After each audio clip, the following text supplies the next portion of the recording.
Welcome to C.A.C. Global Solutions, your aircraft management and training partner. We provide aircraft management services, aviation training, aircraft acquisition support, auditing services, and regulatory industry insights for aircraft owners, operators, and aviation professionals worldwide through our newsletter, podcast, YouTube channel, and book, Introduction to Aircraft Management. We also support organizations and professionals with marketing strategies developed specifically for the aviation industry. To learn more about us, access our services and resources, or advertise with us, visit cacglobalsolutions.com. Coming up in this episode. They have to have a maintenance program, and it's basically an inspection program because the utilization is very low. They have to have a pilot, director of operations, they have to have a director of maintenance, and they have to have a staff that manage the aircraft. Now, they can contract it out, but they have to be, the difference between, and I've seen a lot of the CAMO mentality, is on our side, the airline or the operator is responsible for the maintenance. You don't delegate it to somebody else to do it. You have to have control of that maintenance. So we have a camp, and the only person that can change that camp is the operator, nobody else. Hi everyone, I'm Annalisa from C.A.C. Global Solutions. Welcome to our podcast, Aviation Perspectives with the C.A.C. Brett and I are here today to talk about aircraft management in the FAA world. And we are going to do that by talking with our guest, Joaquin Ochoa. Joaquin, welcome. Thank you very much for your time. You're and welcome. I look forward to this conversation. A lot of things to talk about. Yes, I can see. I'm looking forward to it. Thank you. Yeah, us too. So Joaquin, just to get started, can you tell us about your journey in aviation? What led you to your career with the FAA? Sure. Well, 48 years doing everything from annual inspections, then shop mechanic for a pneumatic shop, foreman. I was able to move to an airline with an A&P license. And within the airline, I move up to planning, manager of records, supervisor. When the manager of record on a startup cargo airline with a fleet of old, but very old DC-8. That was interesting because that was at the time that it was the service bulletin modification by December of '93. It was fun. It was fun. Then moved to a leasing aircraft. It was very interesting, profitable for whoever the owner was. It was a good scenarios for the owner of that leasing company. It was a small leasing company.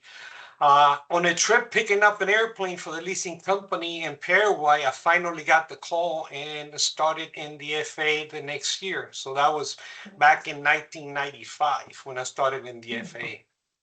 Wow, so it's a long career with the FAA then. Yeah, I got over 48 years in aviation, so old. I'm getting old, but I'm having fun. Well, that's what's important, right? Sure. So, good. Well, you don't do 48 years without having fun somewhere along the way. I know my wife says, "How can you have fun when you're working?" I say, "Well, I'm doing the stuff that I want to do." Yeah, exactly. For sure, Yeah. for sure. So what kind of things were you doing in the FAA? What kind of projects? The FAA, my last project was basically I was a frontline manager from the FAA on the International Fuel Office. That's where I met Brett during one of the trips that they were doing under the overseas territories. And basically, I liked it because I get to meet a lot of different countries and different people. And even though I'm being retired over 2 years, I still got connections and people that call me for asking for help and so on and so forth. So I started as an airworthiness inspector, maintenance, and then I was able to move up the ladder and became a principal maintenance inspector for repair stations and some 135. And then the office separated and became a CMO, Certificate Management Office for 121 air carriers. And I moved to that, and I was the PMI for, I'd say about 5 different airlines, 121 air carriers. The last one that I had was basically Miami Air, and Centurion Air Cargo. It was my last two 121 operators that I had. I know the manager of the office liked me because I was very upfront with everything. So he put me on a temporary basis as the PMI for American Eagle out of San Juan. And that was fun. I was traveling a lot to San Juan, believe me, too much, but it was good. And then I moved to the IFO, and the IFO again. I spent the last 16 years of my career in the International Fuel Office, and that was one of the best jobs that I ever had. Interesting, very interesting. So with the IFO, you would have been involved with a lot of the foreign carriers, the foreign Yes. authorities that are the state of register for those carriers. So I suspect you've seen a lot of differences between the FAA requirements and the requirements of the foreign authorities. Is that right? Oh yes, there's a lot of different rules out there.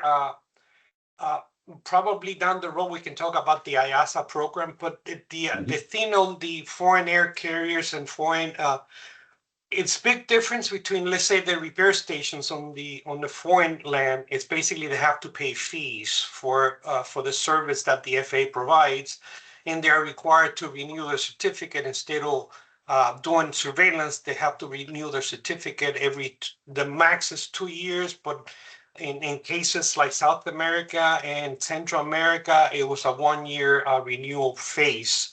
But the inspector will have to go, and that's something that it touches in nerves at time because one of our regulations requires that you do surveillance every year and do surveillance more often. But basically, under the bilateral agreement, the surveillance is done according to them every year, but the renewal is every 2 years. So that created problems in Congress, and that created problem with the FAA. I know they got a result because basically, the FAA always got criticized for being a tombstone mentality on some of the cases.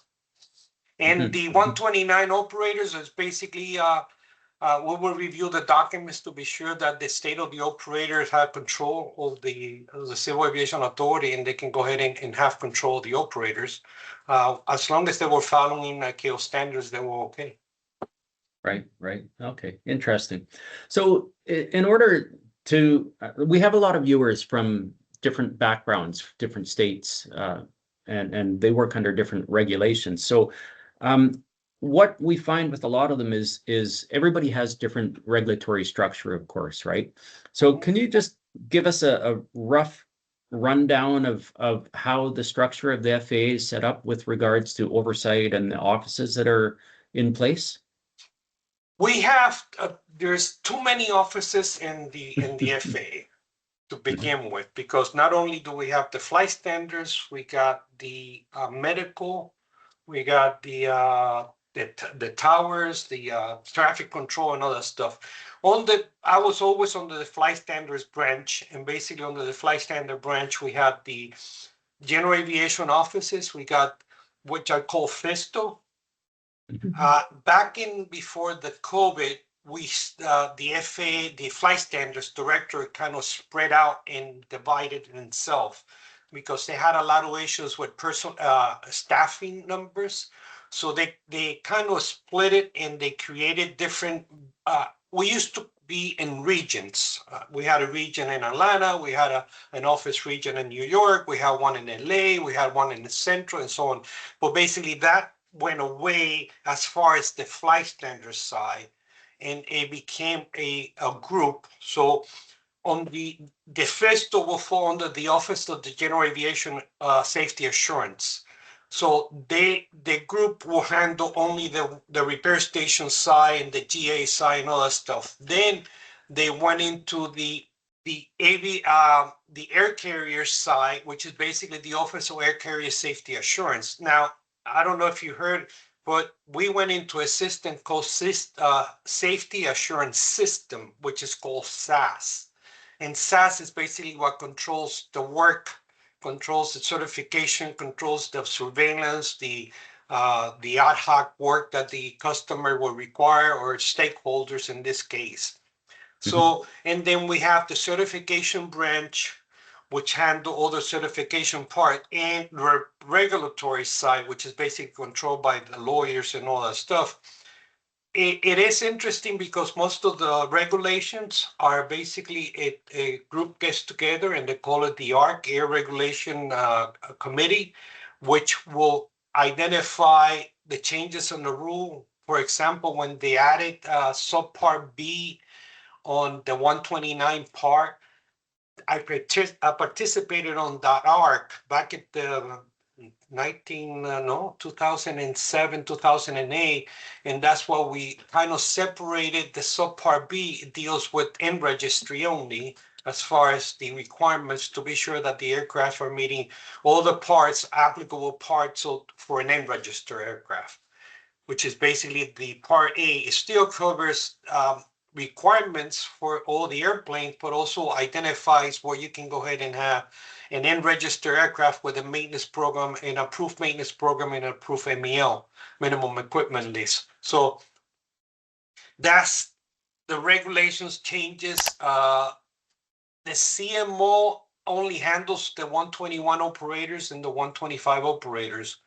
The 125 operators are not really recognized outside of the United States because the 125 was specifically for large transport category aircraft like a 777. Under a 125, it was really a Part 91 operations without an air carrier certificate. They gave them an operating certificate under a 125 part. Now, the business jet and stuff like that is basically typically the 125. Outside of the United States, of course, 91 applies to all the aircraft operating rule, National Airspace Operating Rule. Mhm. The certification, let's see, certification, FISTO, CMO, IFOS, the IFOS fall under the policy division, which basically is where all the branches that they do the policy, that's what the IFOS fell into, because AFS 50 was under that policy division because they also have policy for international. They're the ones involved on the co-share with other external airlines. They're the ones who handle the IASAs, and also they have a branch that handles all the. Now we only have 4 IFOs. We used to have like 4 outside the United States. That was all brought in because it was costing the taxpayer too much money, because on those cases they had to put employees in different places of the world in order to handle those international field office, those foreign repair stations, but now they're handled internally from within the states.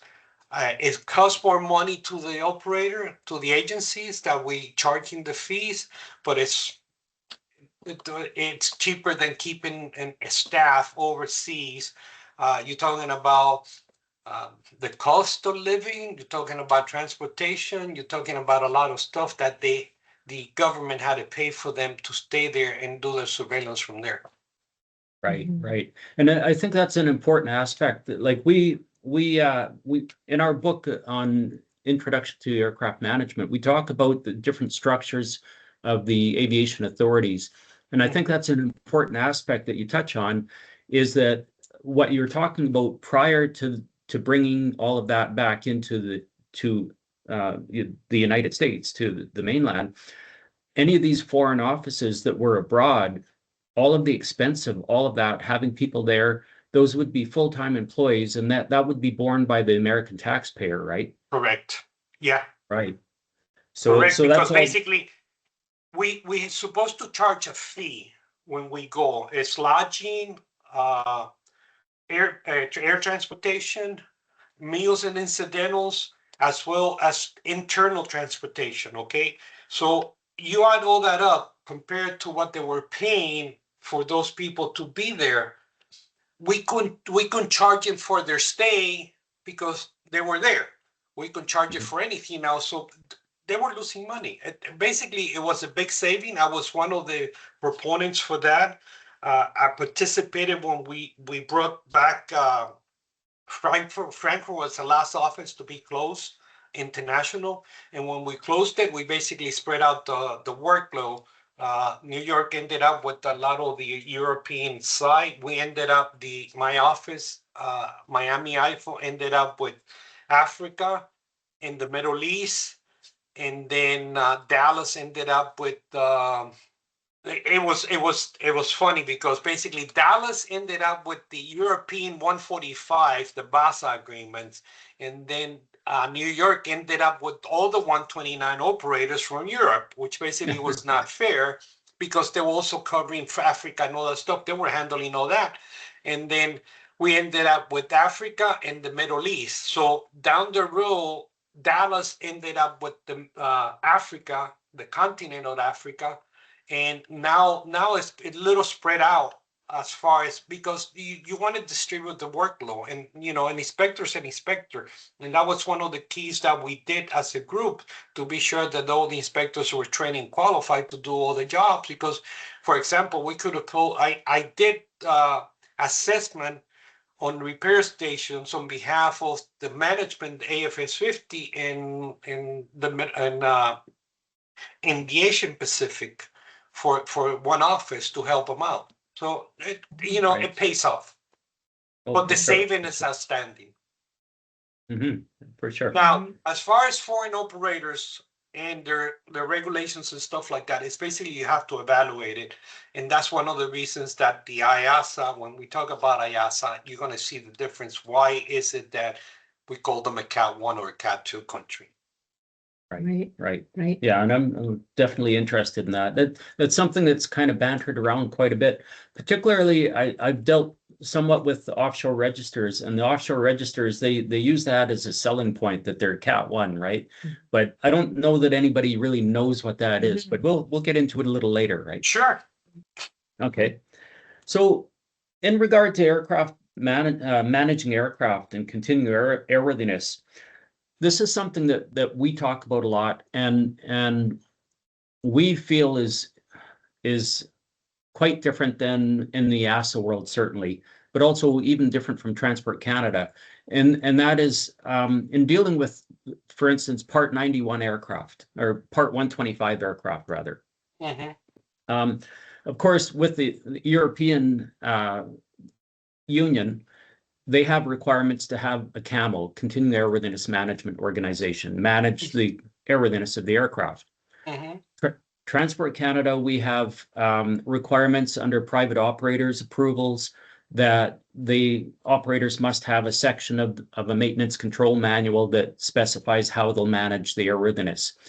With Part 125 operators in the US, how is that managed? Is there a formal structure or? Yes. The 125 requires to have a maintenance program, and depends if the airplane is because they're private and it's got X amount of passengers and so on and so forth. I'm talking about from a small business jet to probably a 777. If they require flight attendants, they're going to move passengers, their own passenger, because that's the rule in 125. You have to fly your own personnel, not for hire. You can be for hire, but you don't advertise. And basically for hire is I got an aircraft, you say you want to lease it from me, you want me to move X amount of people, it's a contract, I'm only going to move you. I didn't advertise or anything like that, and the DOT looks at it okay.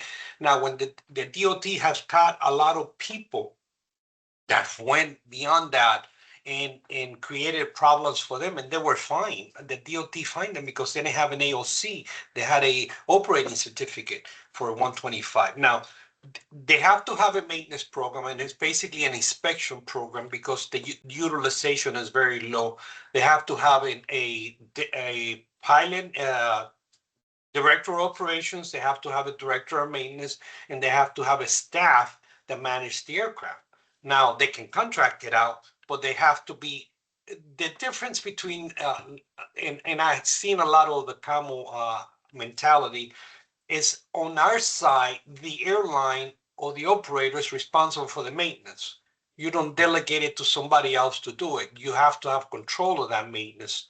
So we have a camp, and the only person that can change that camp is the operator, nobody else. Now they can get feedback from a repair stations or somebody's doing the maintenance, or we found this, and then the operator's got to take it up on himself to present it to the PMI, to the principal, the airworthiness side, and say we need this change it.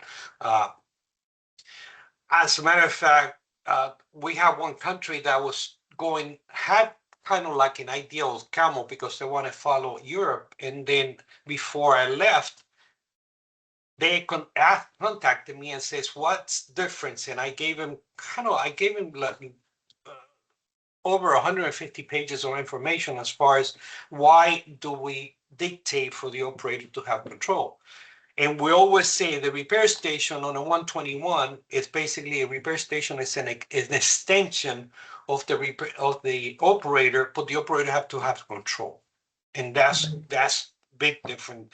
And when I was doing surveillance on my 121, that was one of my focus was basically when I went to the facility, who's repping the airplane, who's in charge of the parts, who's signing off all the tasks, because the repair station is not responsible, the operator's responsible. Right, right. Yeah, and that's something that, I mean, we both also managed FAA aircraft that have been input into FAA repair stations. And this is one of the areas that we struggle with a little bit as foreign aircraft coming into an FAA repair station. It seems very difficult to get the FAA repair station to understand the concept of CAMO, and that they're not in charge of the repair station is not in charge of continuing airworthiness. Annalisa, she managed one aircraft that was on the N register, and the pilots used to just drop the aircraft with their repair station and say, "Can you bring this up to make sure that it's current?" So what they would do is they would go on to their CESCOM or their CAMP system or whatever, their computerized maintenance program, and they would pull up whatever it showed as being due, and that was the repair station's concept of continuing airworthiness management. Yeah. Or also embodying service bulletins that were not mandatory, but they were good for money, so they were just recommended and they embodied, and it was more of a problem for the operator than a real gain in airworthiness or safety. So yeah, I have to say we have struggled a little bit, particularly I'm talking about private operators coming from an FAA environment, to identify the structure, to really, okay, this aircraft is coming from the FAA, it wants to be registered in an overseas territories, who has been managing these aircraft so that we can ask questions. That has always been a little foggy. It's either it's a Part 91, it's basically the operator, and I tell you what, I got a lot of friends, even when I was doing annual inspections, some of those people have money and they don't care, but they cut corners. They don't want to spend that much money. And basically those are the doctors and the lawyers and all that stuff. And my friend lately, he says, "No, I'm not going to do your job. I'm not going to do your annual because you don't want to do this. I don't want to be responsible." And basically, it is true. They don't want to spend the money. If they don't spend the money, why do they have an airplane? Yeah, no, I agree. But it's been my experience too, though, like when we're starting to talk about high net worth individuals that fly, private 777s or private Airbuses, private Gulfstreams, they're not concerned about nickel and diming it. They want to make sure that they're safe, the airplane's being maintained properly. But it's because they're private aircraft, they typically hire somebody to manage the aircraft. And now I feel that in a lot of cases, there's a disconnect or a misunderstanding of those people of what the actual requirements are. And I'm at a loss on how to convey that to some of these people, because managing an aircraft, the continuing airworthiness of an aircraft has so many different aspects to it. It's not just making sure the scheduled maintenance is done, right? So do you have any insight on that? Have you seen organizations or anything ways that it works or it doesn't work? The best, I'm looking at like an airline. And basically, you got to look at it like an airline, because you got something that you want to use whenever you want to use it.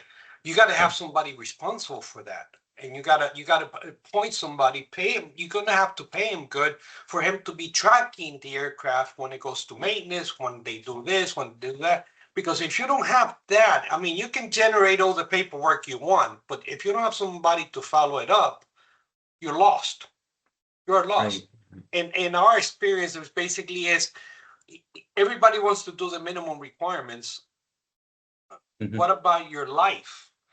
Yeah, Yeah, for sure. for sure, for What sure. about your life? Don't you consider that maximum requirement? Yeah, your family's life, right? Yeah, So absolutely. what's the FAA's take on oversight of something like that, of a private operation? I get that it's Part 91 of it essentially, but nonetheless, I mean, you're talking very complex aircraft. I that's a part that I really I'm a little disturbed, and I'll tell you why. Because basically we got a bunch of unregistered aircraft operating outside of the United States, Mhm. and they're based somewhere in one country or another. I don't know what the requirements are for them to stay there that long, but that's not my point. My point is that they get requested special navigations, RVSM, RMP, and all that stuff to a local office because it's an N register. Then they come here and they show you a minimum equipment list because some of the European countries are asking for it. And basically, you got to have some kind of procedures. Who's going to do what, when, and where? The requirements for an AMP license, and then they'll give you some kind of a maintenance program that you really don't know if it's in compliance. And basically, do we have any surveillance on those? No, they're outside the country. Some of those outside the country, the state of the operations, they may go ahead and look at them once or twice, but they don't do surveillance because in some cases, to be honest, they don't want to bother the individual.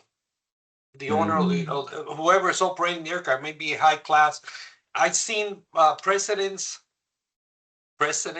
flying and register in a foreign country because that's Mhm. what they want to keep.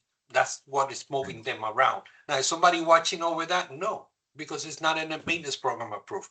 125 operators, when they come in, they apply.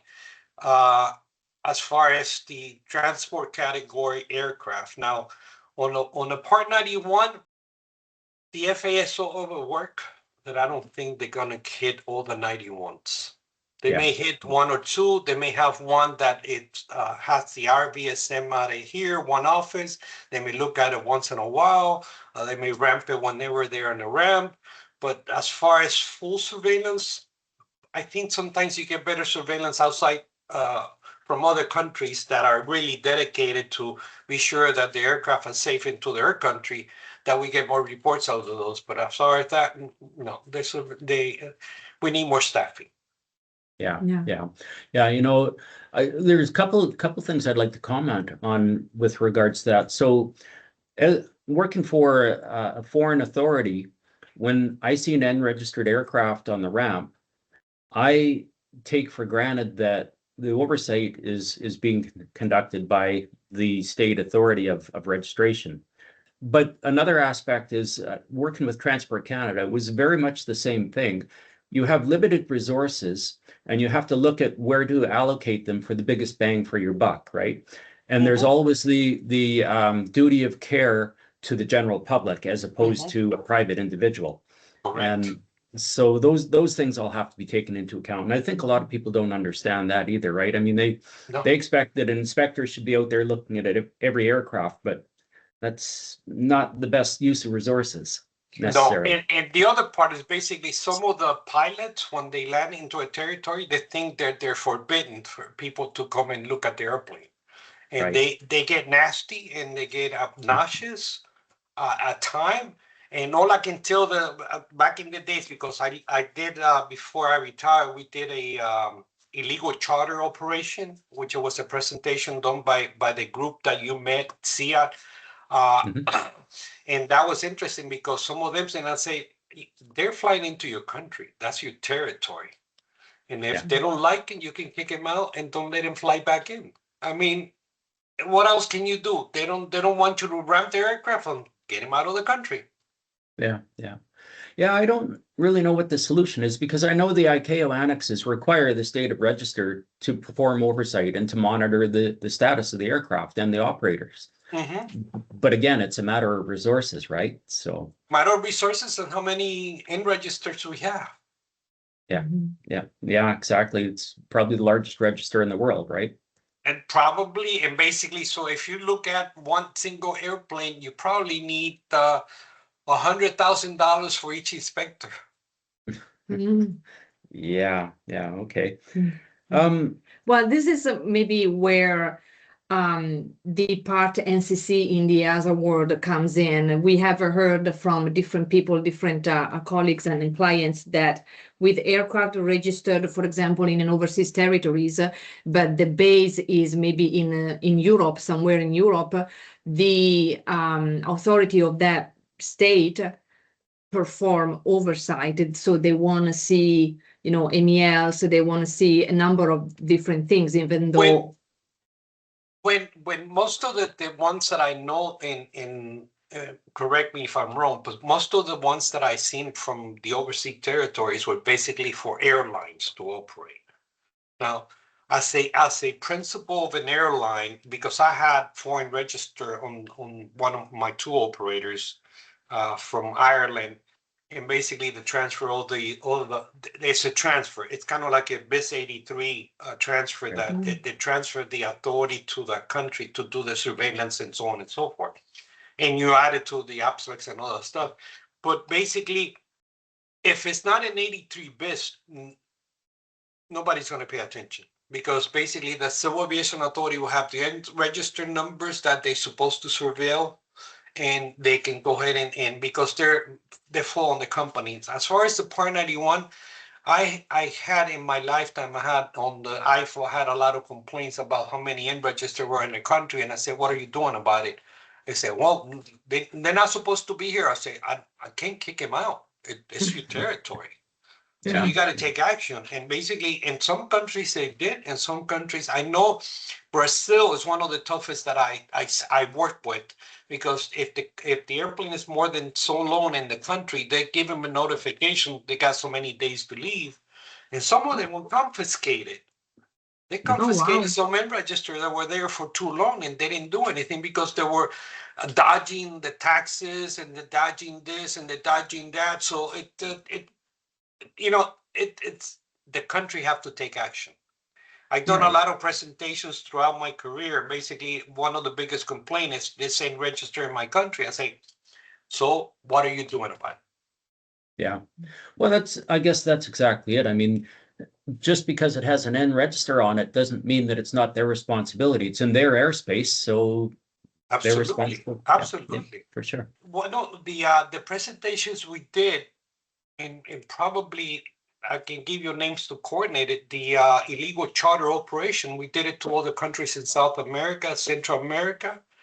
We did, I'm not sure we did Canada, but we did Europe, some of the countries in Europe, and we did the Middle East. Europe was basically another office. I was responsible for the Middle East and South America, and we did all the countries, and basically everybody loved it because the legal operation is a jet that you think is bringing their family, but no, they were charging tickets, but they didn't have an AOC, and that's completely an illegal operation. And some countries were willing to go ahead and go that extra mile. Other countries were not. They didn't really care, to be honest. Yeah. Interesting. So I'm curious, getting back to the differences between the FAA and some other state authorities. So you mentioned that Part 125 operations require you have a maintenance program and you have different individuals designated to control the maintenance and such. Are those individuals, are they vetted by the FAA, or can they just arbitrarily be assigned by or nominated and assigned by the? Basically, in some requirements on the 119, there's certain minimum requirements to be hold positions. 119 identifies on air carriers and even operating certificate. Of course, you try to, who do you convince for them to be safe?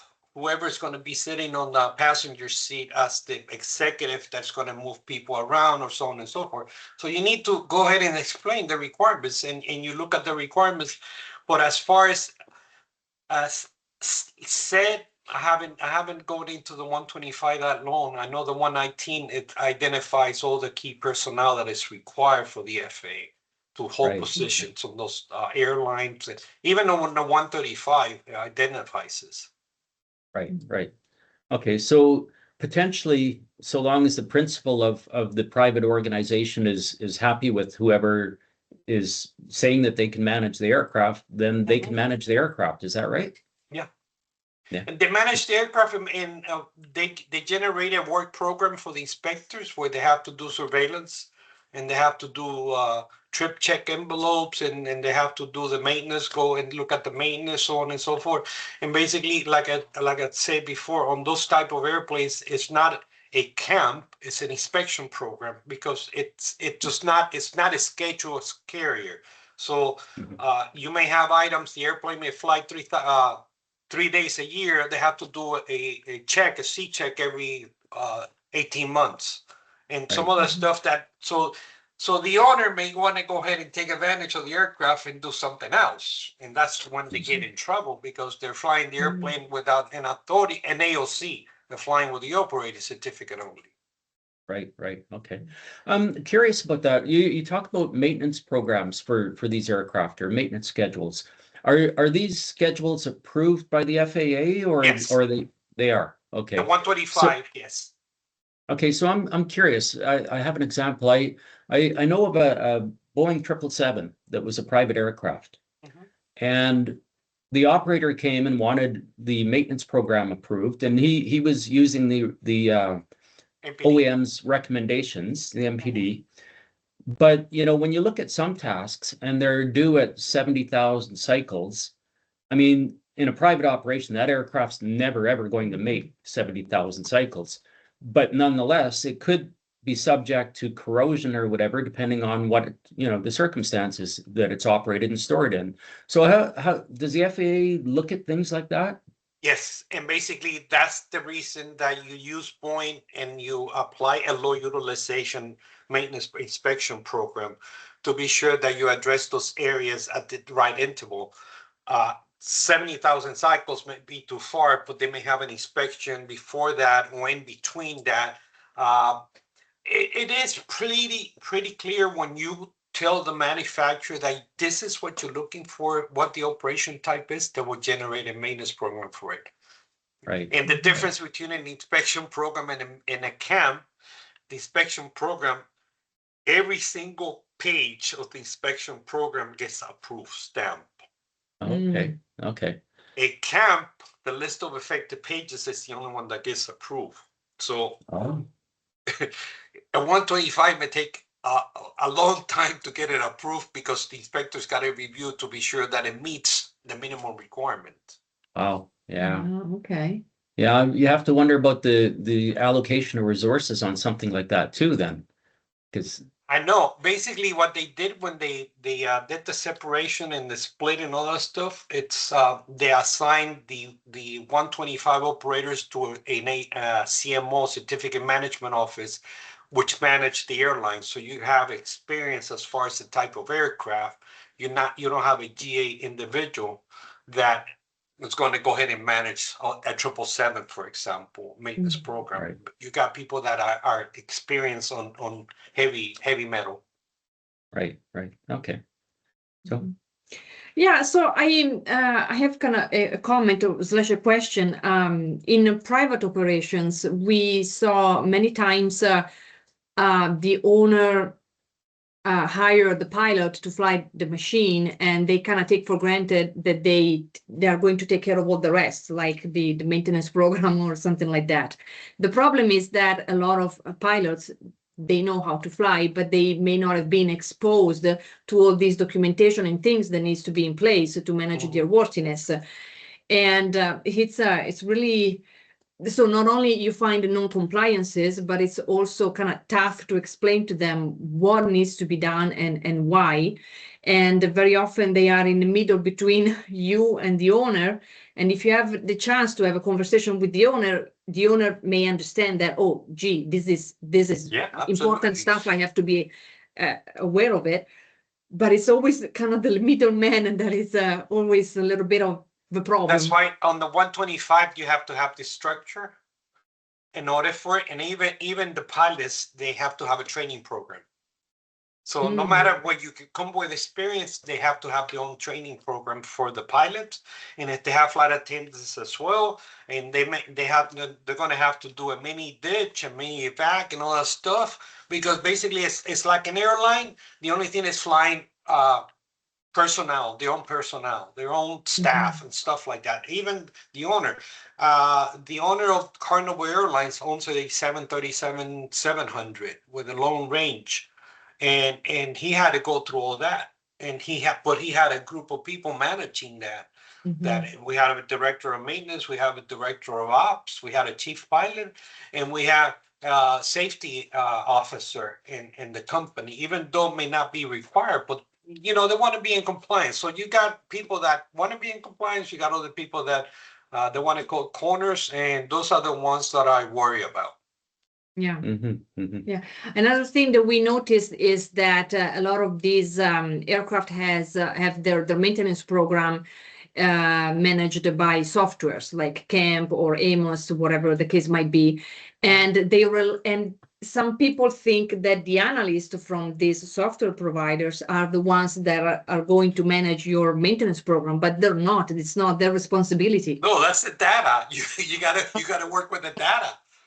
Absolutely, you can. It's basically no, and that's where you come. That's where you come as probably as an instructor, a professor, or some kind of mentoring you have to do. And that's the part that I love now that I'm being retired. When I go to places, I don't go there to bust their behinds. I go there to mentoring, so they understand what the consequences are. Because when you tell them what the consequences are of having something that is not being done on time, it creates a catastrophic event. So you don't want that. Yeah, another aspect that we rely on quite a bit when we're trying to convey that is the liability aspect. And I mean, being an American, I'm sure that's a very big aspect of everybody's consciousness. Yeah, because it seems to be the one area that people tend to understand. It's you tell them that they need to comply and why. You try to make sense of it, and that doesn't do anything. But you tell them that they could be liable, and all of a sudden they sit up and listen. Yeah, that happens a lot too. Yeah, for sure. So in your experience, can you give some examples of compliance issues that you've come across, both domestically and foreign? The key issue is people tend not to read when we're talking about compliance. Understand or express themselves or not understanding, because I can tell you got to do this, but if you don't understand it and you don't know what I'm talking about, okay, that's being not paying attention. Really, compliance is a team effort. When we're a company, if one fails, everybody fails. So it's kind of like you cover each other. Why you ask? Easy. As a company, you're required to train your personnel. Lately, the use of computer-based teaching training does not or is not really getting to the individual that is hitting that keyboard. Honestly, I've seen it. To move to the next step, there is no oversight on how CBT is been understood or if it's working for the company as a whole. Right. When I was an inspector, I liked when the company would do a self-disclosure. Under this program, anyone can see where the company took it very seriously or they just want the issue to go away. So why did I like it? Because the comprehensive fix was detailed with follow-ups, commitments, as well as consequence if target dates of compliance was not met. So it is a joint venture. If you don't bring people in on the faults, on the non-compliance, it, it hurts the whole business. Airlines, companies, repair stations, whatever you want to call. If they're not complying with a particular rule, it's because somebody's ignorant or somebody's not paying attention to what is required. Yeah. No, I like that. And I totally agree because I as an inspector, I've gone into some organizations in Canada, for instance, where I go in and you just have a general conversation with the quality assurance manager, and he'll disclose that they found a whole bunch of problems. But not only did they find a bunch of problems, they've already started addressing them and looking to how deep the problems were and what the potential immediate fixes could be, and they're researching what the long-term rectification might be, and they've got a plan, and you enjoy working with people like that. Sure. And like you say, in my mind, it's a collaboration. I mean, to me, compliance isn't just something that is experienced within the organization, but as in performing oversight, you're part of that compliance scenario as well, right? Yeah, absolutely. When I was the PMI for airlines and I saw something that I really was not aware, I will ask the question. And basically, not that I want to play stupid or anything like that, but I will ask the question because I wasn't sure.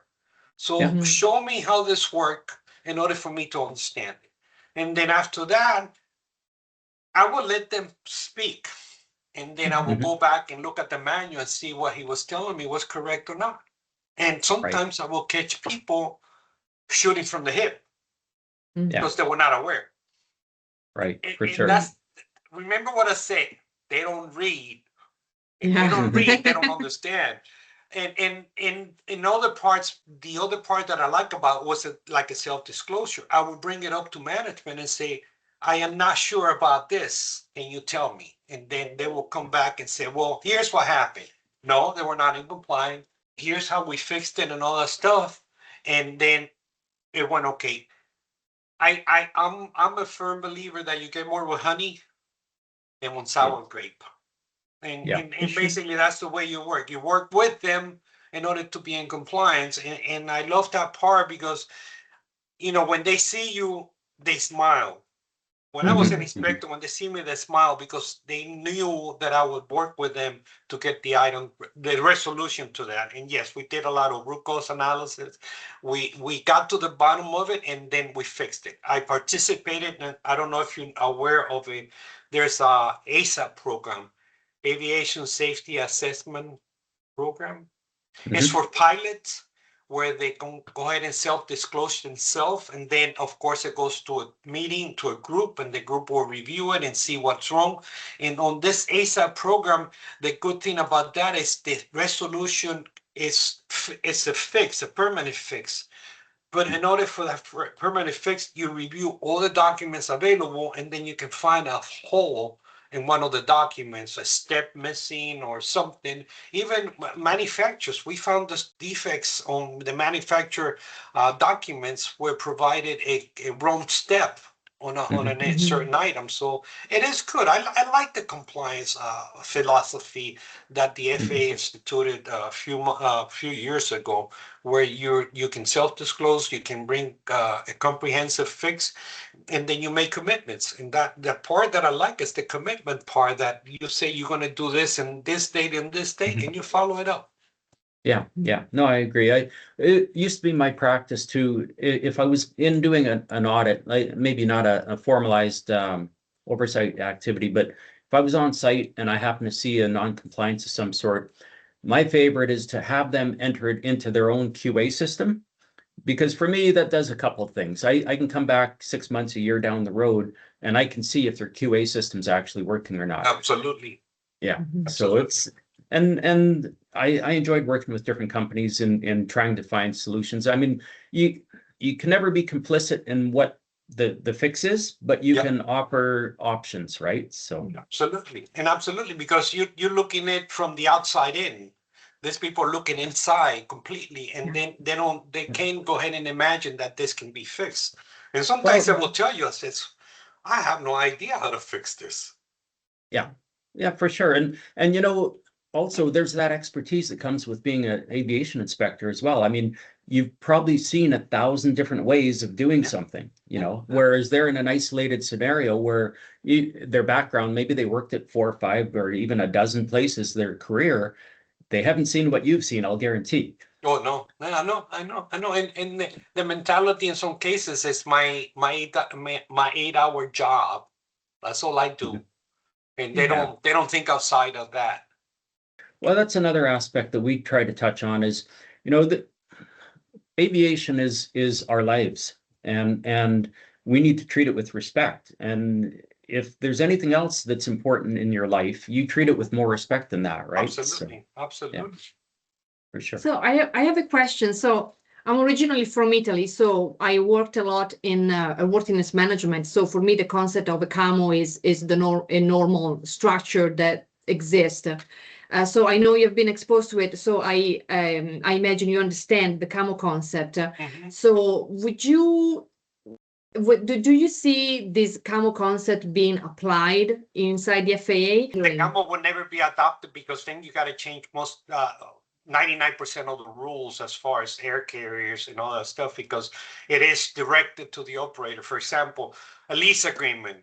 You bring the lease agreement, a lease for an aircraft, you got to be sure that the operator is responsible for everything that happens on that aircraft. Not a CAMO, not a 145. It says 121 or whatever 135.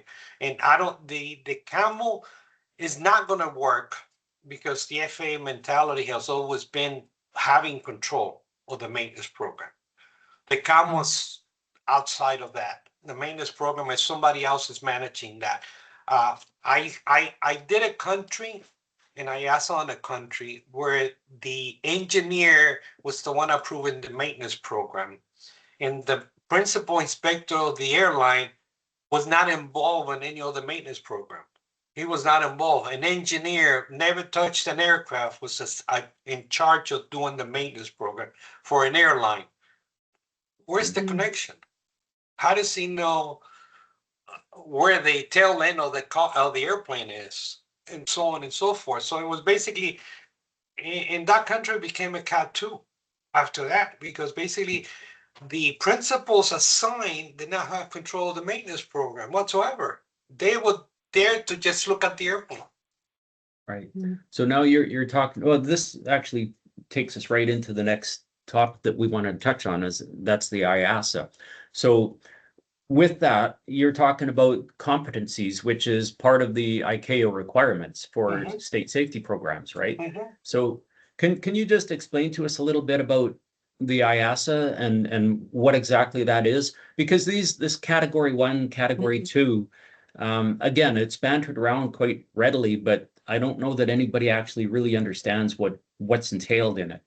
We have done so many presentations, but we have done so many different. This is one of my favorites. IASA. As a matter of fact, for 2.5 years after I retired, I was helping a country after an assessment clear all the discrepancies found. IASA International Aviation Safety Assessment Program, for new entrant Part 129, that the country is under Category 2 or have no category on the list.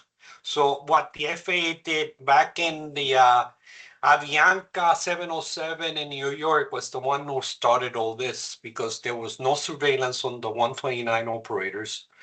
There was no not accepting what was the Civil Aviation Authority doing and all that stuff. So after that, the group basically is the assessment is published on the FAA website. It's a checklist for covers 9 critical elements, and those critical elements came from the ICAO Annex 1, 6, and 6 and 8. I think they're adding the SMS now, 19, but I'm not sure yet.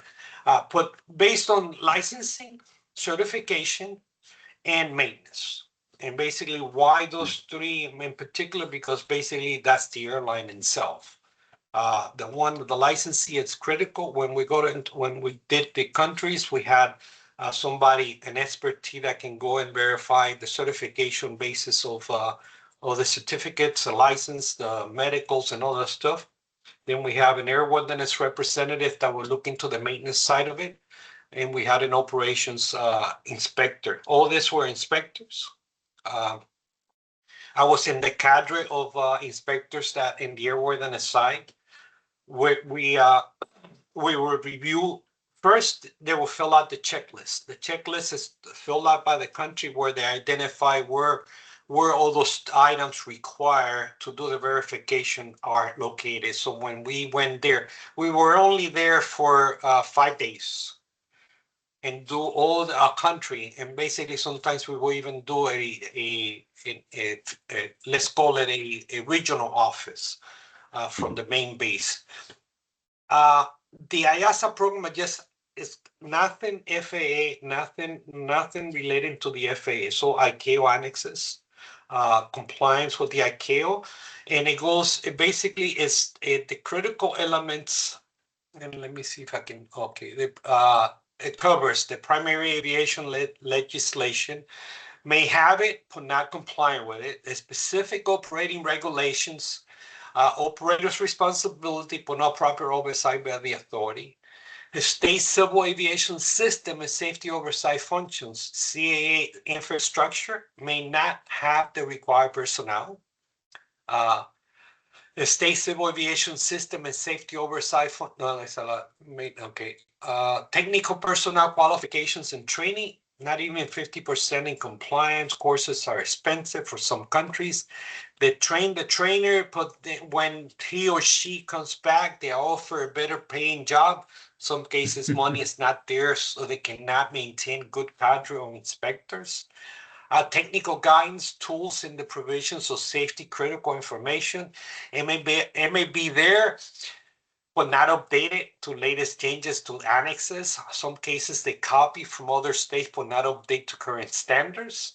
Licensing, certification, authorizations, and approval obligation. Here's a lot of certification, especially where the country is not complying with even their own rule guidance, and even require events like mini ditch, mini evac, where the cost of deployment of the slide is too costly and the operator asks for deviations and gets approval, but not by a non-director and no reason for the deviations. That's very typical.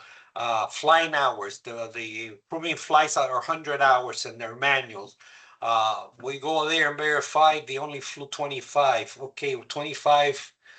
Is it acceptable or not acceptable? What were you looking at in 25 hours? And then you say, who approved this? And nobody can say. I mean, the airline was the one who approved it.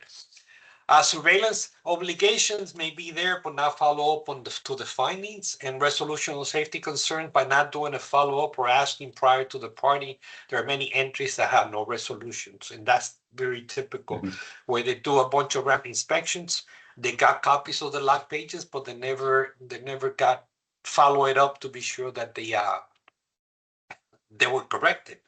I mean, if you find a discrepancy in the airplane, don't you want to see it? Don't be sure that it's corrected. And that's basically the biggest problem, resolution of safety items. The team lead, we have the team lead, we got a lawyer that goes with the team, the airworthiness inspector and operations inspector, and basically they're subject matter experts when we go there. During this IASA evaluation, in some cases, it was evident the lack of training for inspectors' daily duties and responsibilities. Right. Interesting. So you just packed a whole lot in there. Yeah. So I did. I was if I can just, prepared. yeah, oh, for sure. If I can just kind of unpack some of that a little bit. So first of all, the IASA is an assessment tool or program for assessing foreign air carriers that Foreign potentially countries. No, we foreign don't. countries. Oh, The assessment right. is I'm sorry. the assessment is the Foreign Country Right. Civil Aviation Authority, because we want to be sure that the Right. oversight is Right. well controlled. Right. So just to back right up to the start then. So the whole concept of the ICAO annexes and the convention is for international travel, the acceptance of aircraft from other states to to participate in aviation activity in another foreign state.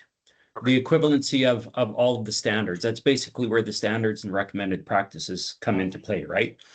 So ICAO, they have an oversight activity that they perform, but this is an FAA or a United States oversight program for carriers that want to operate into the United States. Correct. And it basically serves a very similar purpose to what ICAO's audits are, but it's the FAA's audit of these foreign state authorities' regulatory programs to ensure that they're meeting a standard, the ICAO standard, and that is in fact acceptable for them to operate into the US. Correct. Okay, so what you were involved in is going out and doing these assessments in all kinds of different countries. The assessments are on the state authorities for civil aviation. Right. And the whole big list of things that were found are things that are typically found when you're doing these assessments, all kinds of non-compliances, basically. Correct. Right. So in the end result is you end up with a category 1 if you're compliant. Is that right?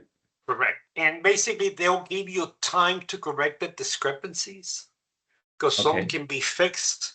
I know cases where they had to change the regulation, the legislation, because it was not strong enough.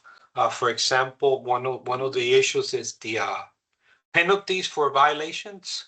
In one case that we saw, it was like $100 for a big violation, and basically you say it's not costing him anything. It's not hurting.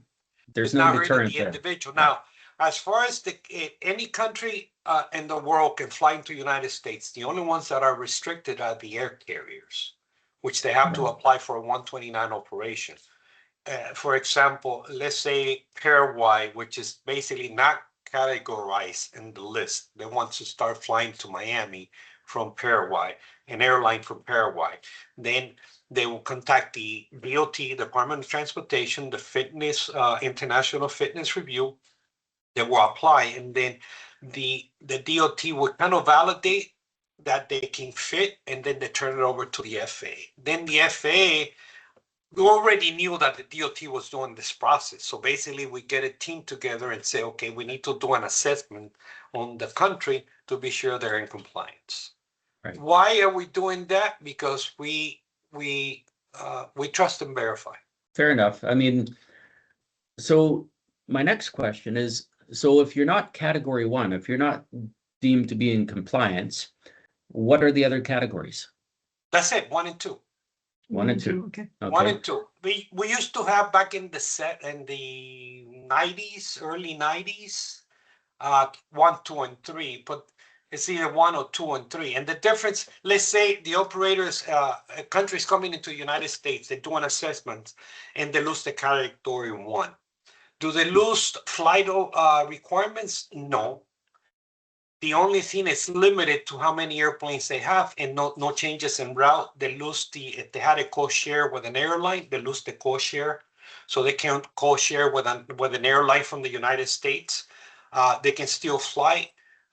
They cannot change equipment. For example, they were operating 767. They cannot operate 777 into the United States until the country becomes category 1 again.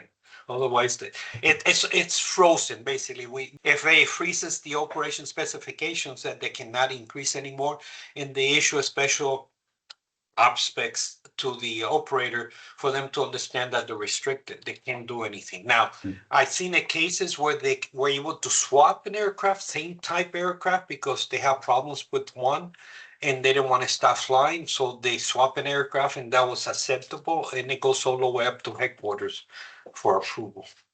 Okay, but that has to take place prior to the aircraft being used. Yeah. Actually, I think there was an example of that just recently. It's an embarrassing example where I believe it was Air India departed from somewhere in India en route to Vancouver, and they were 4 hours out before they realized that they had swapped airplanes out, and that aircraft was not accepted into Canada. And they ended up turning back, apparently. But well, It is what it is. That's why you give them authorization. And the United States is one of the free countries as far as charging the air carriers to come in. They pay all this stuff in taxes, but the FAA does not charge them for any adding airplanes, removing airplanes, or anything like that. I know other countries they do. Interesting. Okay. Yeah, so I think we are coming to the end to this interview because we have been talking already for an hour. Time is flying. So yeah, I would like to know if you have any advice to young professionals who wants to start a career in aviation. And then I want to know about you, what kind of consulting you're doing, and if somebody wants to get in touch with you, where they can find you. Sure. Let me go to that one. Okay. Lately, what I've been doing is basically after I retired, I was helping the one country resolve all the discrepancies that they had, so they maintained the Cat 1. Most of it that I do is consulting. I have an LLC, which basically I work with different individuals where they call me to do a 145 certification in whatever, in country, inside or outside. And I'm not picky about that. And then also I contract with this company that does, basically I let them do all the manuals. What I do is kind of like a quality side of the manual to be sure that's in compliance. And then I do some assessment, pre inspections of the FAA. So I'll go and do an assessment and write up everything that the FAA are going to find for them to fix it before they get there. Also, they've been calling me lately to do 129 operation certificate to help them to get the 129. I also can offer a agent for service because the rule changed on the 129 that you need to have an individual in a country able to receive letters, emails, telephone calls in order for issues to be resolved. And they also added that to airmen certificated that are outside the United States. They need to have a agent for service in the States. So that's something that it's out there. I haven't really touched that much. And then I also do internal audits for facilities. I got 3 different facilities that I'm doing internal audits, and that keeps me busy at least 6 days of the month doing that. And after this, I got a 129 certification questions and answers for one of the countries that I like to go a lot. So it keeps me busy. That's good. Too much. Basically, my major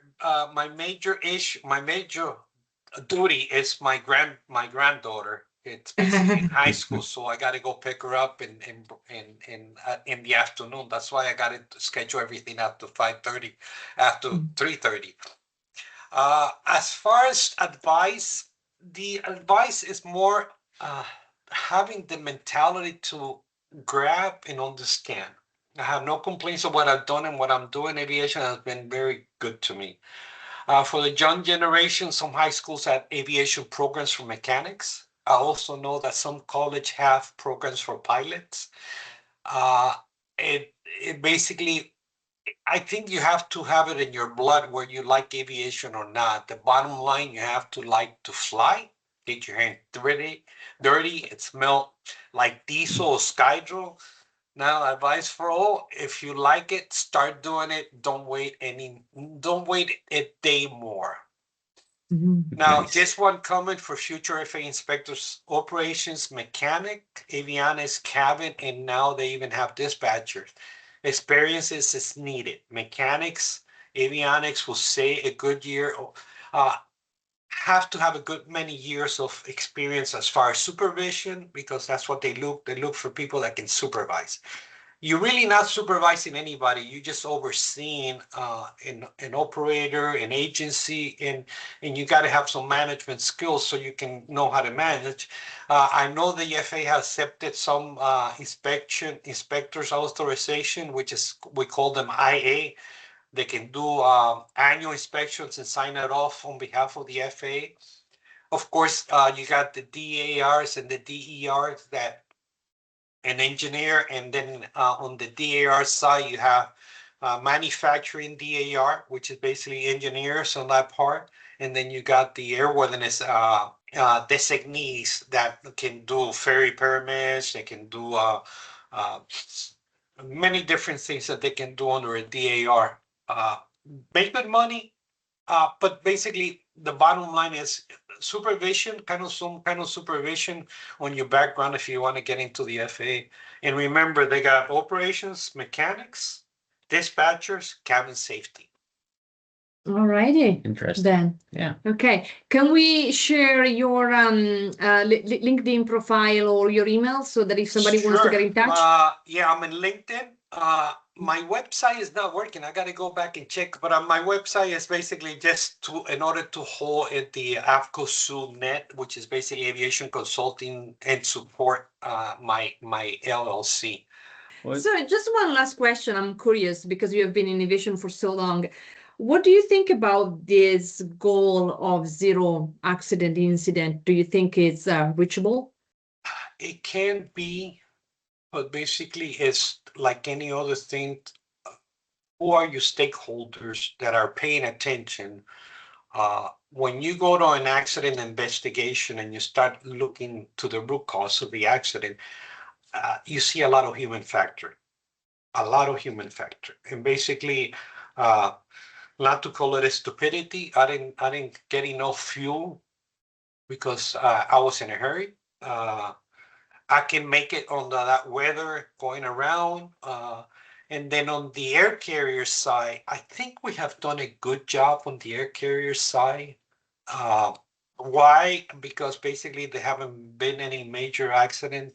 The last one that I remember was UPS on that MD-11 that took off from their own airport and lost an engine on takeoff, and that all those airplanes are grounded. They haven't found a fix yet on those MD-11, how to fix it. So it's really hard to say we're gonna go zero accidents. It's really hard because you have the pilots, that small pilot, the mom and pop pilots that go, and how many accidents have we had lately? A lot, as far as the private, the Part 91 operations, because I almost every day I heard one in our right around here. So we have one that landed on a row, saved the airplane, saved himself. We have one that really crashed the airplane into the ground, not to kill people around in the houses in the neighborhood. So more awareness is basically what we need. I know that the FAA is promoting a lot of safety. I know they're promoting a lot of seminars, talks, and all that stuff, and that basically helps. But you need participation. If you don't have participation, there's the word's not out. I know that the FAA, I get notice from different items from the FAA, but you got to register in order to get those notices. So, and you can go to the FAA website, and you can look at all the stuff in there, and you can find it. Just basically, people need to have the time and caring a little more about their life than what they care about their car. Sometimes the car is more than the airplane, and there's life. Yeah, for sure. Yeah, for sure. Okay. Well, thank you very much for your time. We really appreciate it. And it's been really nice. You're welcome. Thank you so much, Joaquin. Thank you.